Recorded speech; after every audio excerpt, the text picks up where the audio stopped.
happy. Like I feel like whenever we do bite work and it's for the few days after, he's happy, he's content, he's fulfilled, he's got a big smile on his face, and he sleeps, and it's what proves me that he's happy, he sleeps. I've been coming to Bite Nite since the beginning, so I'm thinking it's since January or February this year. Epic is a working line boxer. It's my first working line dog, so it's a bit different, and he's very reactive, and I'm happy. I found that bite work is actually really good for him to get some energy out, and it's actually really good for him to learn control, which people think it's the opposite. People think I'm training him to attack, and actually I'm training him to control himself. So I was planning to go to competition with Epic, but I think he likes having fun. He's not precise like most of the Malinois we see here. He's a boxer, so he just likes having fun, and me too, so we're just here for fun.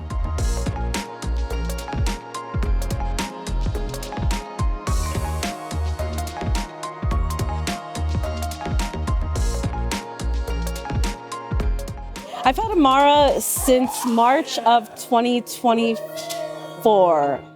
So Amara is my first working dog. I have another working dog named Dovey.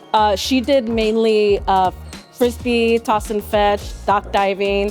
So Amara is my first working dog in the bite sport world. I train Amara in French because we are aiming to compete in a sport called French Ring, and that's the preliminary language in that sport. You can use any type of language as long as it's consistent, but that's the primary language in the French ring sport, so that's why we use French for our commands.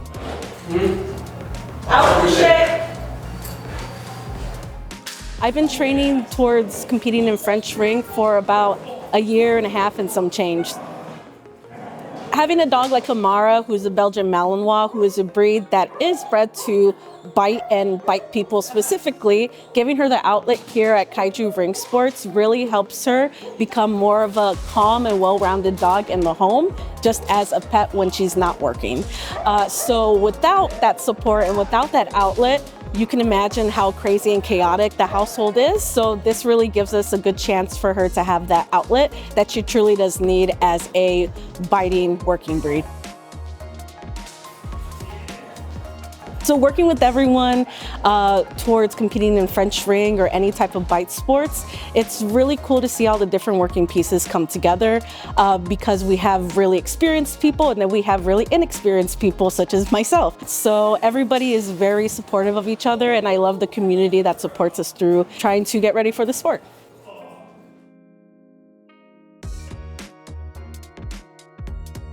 My dog is Butters. He's 9 months old, Bull Terrier.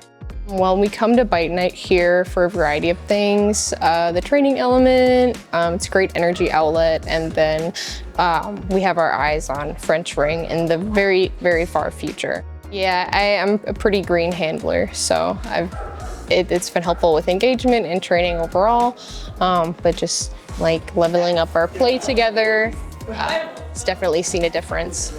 We've been coming here since he was like 4 months old. He's about 9 months old, so yeah, I would say about 4 months or so. It's definitely an energy outlet for him.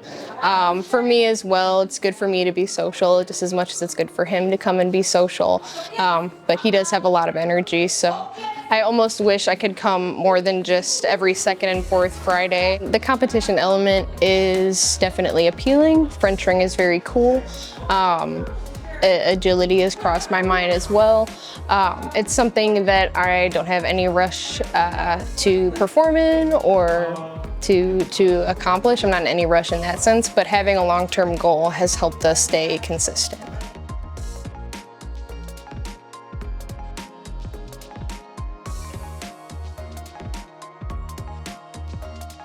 My dog's name is Zeus.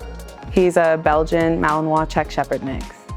So I actually did Hassani's board and train for 5 months. I found him on Instagram, and he was just I got him when I was a puppy. He was a very anxious puppy, and I had put him in other trainings and like done other trainers, and like it wasn't really working because I feel like a lot of trainers focus on obedience instead of like the confidence in building up the dog.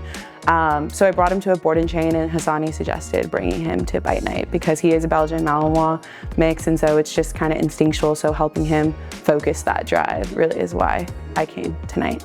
I'd say I'd see a drastic change. I feel like before it was just kind of all this anxious energy he didn't really know what to do with, and like not only on his end but also like on my end of just kind of giving him an outlet. Like it was also like I didn't really know what to do. Like I was doing things with him, but it wasn't like structured tug or like teaching him the out or teaching him that. So like on both of our ends, like I feel like it gave us a very clear structure of like what our day looks like. I feel like I was kind of like grasping at straws to kind of give him a structured day versus like now it's like very clear, and like the work we do actually tires him out.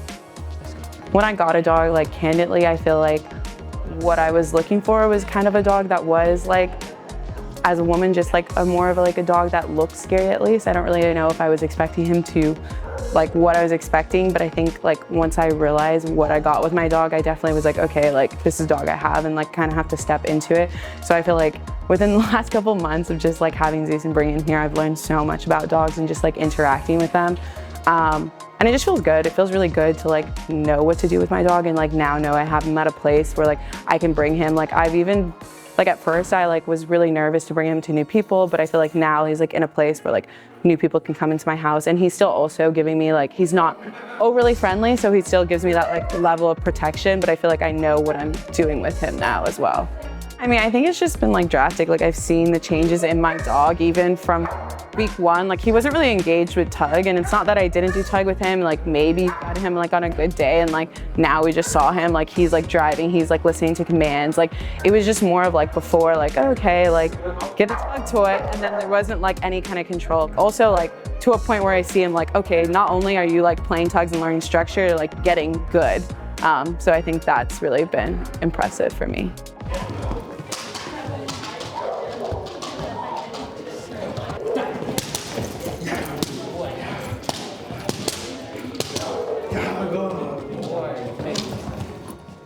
I am a trainer here at Leash Trap Canine.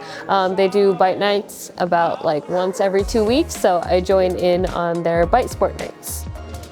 I am training my Malinois to trial in PSA, so the Protection Sports Association. So there's parts of that sport that I can practice here. I do train at my own club, Dog Tribe, a different place, and they're PSA specific, but here's more welcome to all levels, all sports, and it's sort of more open-ended, so people that are interested in getting into dog sports can start here as a novice level and then grow to wherever they want to go. So I've actually been a spectator of PSA specifically for about like 5 years. I've been in the dog training field for 5 years. I just started as a kennel attendant and a handler, and the person I was working for trained and trialed in PSA, and then I went on to working for other people that also did the same thing, and then I got my first Malinois about like 2 years ago.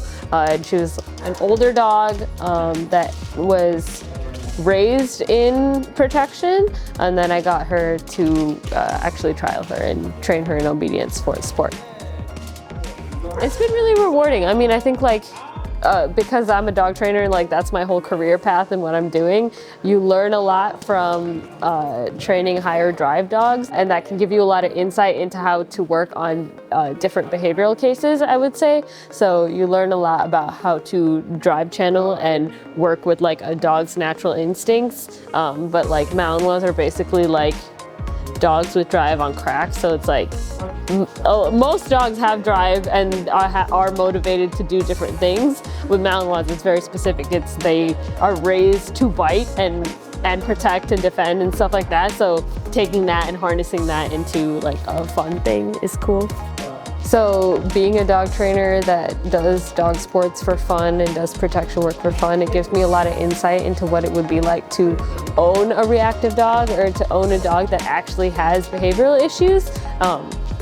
So a dog that actually makes their owner feel unsafe or makes the owner feel nervous about taking the dog out into the public, because that's pretty frequent with a lot of the dogs that come out of the shelter system. They have a lot of issues when it comes to being around people and interacting with people, whether that's if they're like actually truly aggressive or they're fear defensive, and they have issues like that. So I think like being a handler in the sport with a dog that is literally bred to bite people, you actually have to learn how to handle dogs like that with a lot of drive very safely, and that also will give you a lot of insight into how to help people that have dogs that have behavioral issues. So you learn how to handle a dog with very intense drive that wants something more than anything, and you have to be like, okay, what can I do to make you want to interact with me, right? Because you can't like correct a dog's drive out of them. They're always going to want that thing. So what can I do as a handler, which will then teach me how to interact with owners better when it comes to that sort of like emotional connection with the dog. It's like most people that do training that have a dog that has really intense behavioral issues, they really want to keep their dog.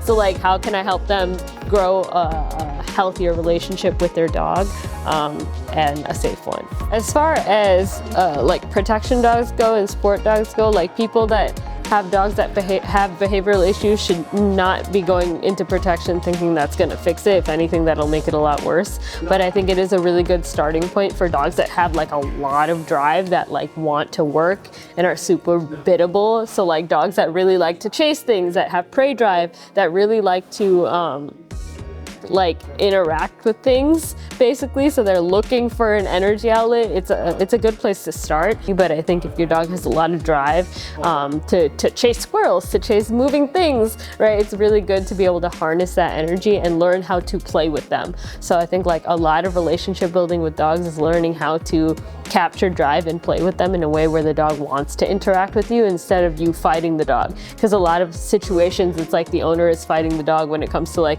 they want to chase squirrels, living animals, other dogs, like anything that's moving, cars, like stuff like that, where it's like your dog, that's just showing you that your dog has drive and you just need to channel it and place it in a healthy way with the owner, right? So like the dog has to have a relationship with the owner of, hey, like we can do this together instead of I'm fighting you based on your natural instincts all the time, because it can't be that way. It has to be a balanced relationship.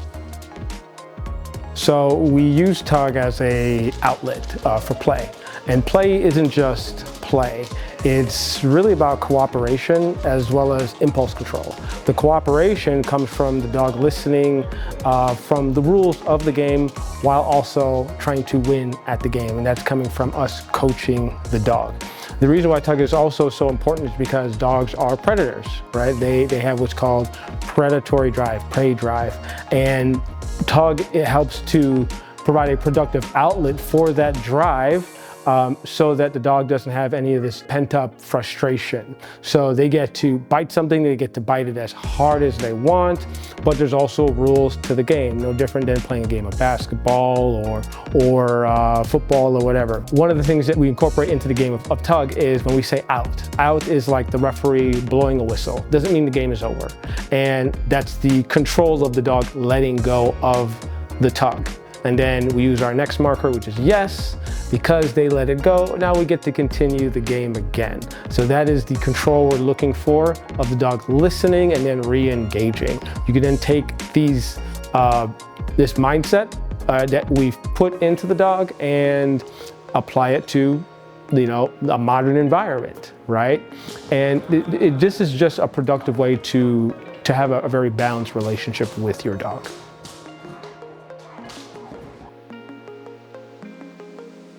I think I would love for people to try it more, because people have a very bad idea about bite work in general. They think we're just trying to show off, and it's not at all what it is. We're just trying to fulfill our dog with what they like, and it's a good outlet for a lot of dogs, and people don't realize that. Just overall, very grateful to have really wonderful community, really wonderful trainers. There's always something to take home. So just overall, very grateful for what we do here. I think doing a club like this and doing sports with your dog can teach you how to handle them and how to harness their drive in a controlled environment, so that when you actually go out into the real world and you have competing motivators and your dog is really interested in other things, you really know how to handle them and work them through those situations, because you know how to like capture their attention and keep them entertained through distractions like that. So I think it's really good to learn how to have a better relationship with your dog. So Bite Night is something that we do every second and fourth Friday of the month here at Leash Drop Canine, located in the Bridgeport neighborhood.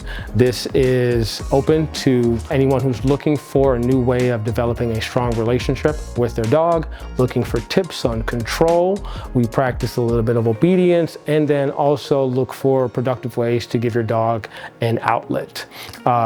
There is a cost. It's $50 for a working spot, or you can come and observe for free. You're always going to be welcomed with warm arms, and always encouraged on things that you can improve on, or just, you just want to come and have fun.